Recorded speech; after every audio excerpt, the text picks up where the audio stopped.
என் பையன் உன்னை கல்யாணம் பண்ணாம இருந்திருந்தா இந்த பொண்ணு தான் கல்யாணம் பண்ணியிருப்பான். அப்போ அதை உங்க பையன்கிட்டயே கேளுங்க, எதுக்கு என்ன கல்யாணம் பண்ணாருன்னு. என்னம்மா இப்படி பேசுற? அம்மா சும்மா விளையாட்டுக்கு தான் சொன்னாங்க. இது விளையாட்டா? பெரியவங்கன்னா அப்படிதான் பேசுவாங்க, நீ பொறுத்து போம்மா.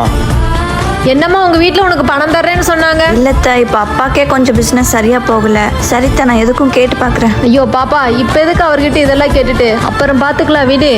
எவ்வளவு நல்லவங்களா இருக்காங்க நம்ம அத்தை. உங்க அப்பா கிட்ட கடனா காசு கேட்டா வரதட்சணை கேட்கறோம் உங்க சொந்தக்காரங்க கிட்ட சொல்லி வச்சிருக்காராமா. அப்படிலாம் சொல்லியிருக்க மாட்டாரு. எனக்கு ஒண்ணு உங்க அப்பாவோட பணம் தேவையில்ல, நானே பாத்துக்கிறேன். இனி உங்க அப்பா இந்த வீட்டு பக்கமே வரக்கூடாதுன்னு சொல்லிடு. இந்த வீட்ல எல்லா வேலையும் நானே பண்ணணும். சத்யா, வீட்டுல உட்காந்து என்ன தாண்டி பண்ணிட்டு இருக்க? இங்க வா. எங்க ஒரு விஷயத்தை எப்பயுமே முழுசாவே பார்க்க மாட்டீங்களா? துணியெல்லாம் துவைச்சு காய போட்டது நானு, 3 வேளை சமைக்கிறது நான். இல்ல, நான் தெரியாம தான் கேக்குறேன். உங்க அம்மாவை ஏதாவது சொல்லிட்டா மட்டும் அப்படியே வரைஞ்சு கட்டிட்டு வர்றீங்களே. எங்க அப்பா சொல்லாதெல்லாம் சொல்லி என்னையும் எங்க அப்பாவையும் கெட்டவன் ஆக்குறாங்க. அவங்க பண்ணாததெல்லாம் பண்ணேன்னு சொல்லி நல்லவன் ஆயிக்கிறாங்க. அப்ப என்ன நான் கெட்டவங்கிறியா? அதை நான் சொல்லணும்னு தேவையில்லத்த, கடவுளுக்கே தெரியும்.